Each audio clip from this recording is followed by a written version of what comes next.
Dans la suite de cette vidéo, nous nous prendrons en compte que les annexes qui nous ont paru importantes à nos yeux. Directive 1999-92-CE. Objet: prescription minimale de protection en matière de sécurité et de santé des travailleurs étant susceptibles de travailler en ATEX, atmosphère explosive. Définition: ATEX.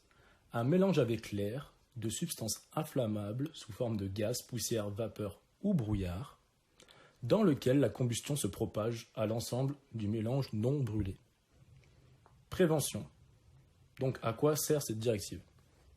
Empêcher la formation d'ATEX, ou éviter l'inflammation d'ATEX, et atténuer les effets nuisibles d'une explosion.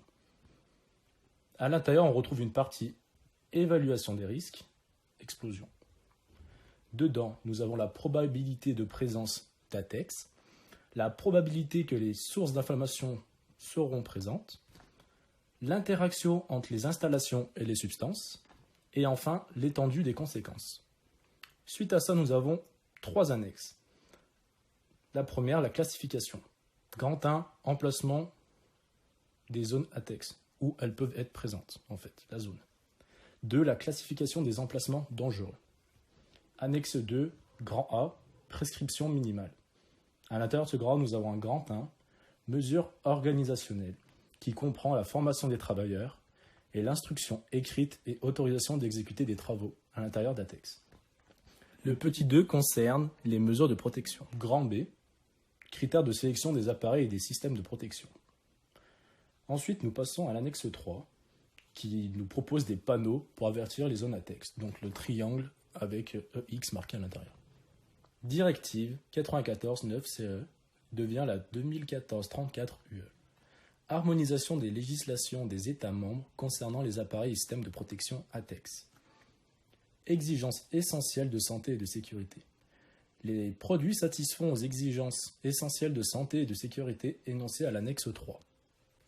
Libre circulation. Les États membres ne peuvent interdire la vente de produits qui respectent cette directive sur leur territoire. Autre point. Obligation des fabricants, mandataires, obligation des importateurs, obligation des distributeurs, conformité du produit qui comprend la présomption de conformité, procédure d'évaluation de la conformité, les déclarations UE de conformité, règles et conditions d'apposition du marquage CE. Suite à ça, nous avons une notification à propos des organismes d'évaluation de la conformité. Nous avons maintenant les annexes les plus importantes. L'annexe 1, critères déterminant la classification des groupes d'appareils en catégories, donc 2 catégories, dust avec un D pour la poussière et gaz avec un G pour le gaz. Suite à ça, nous avons l'annexe 3 qui parle des examens UE de type. Dans la suite de cette vidéo, nous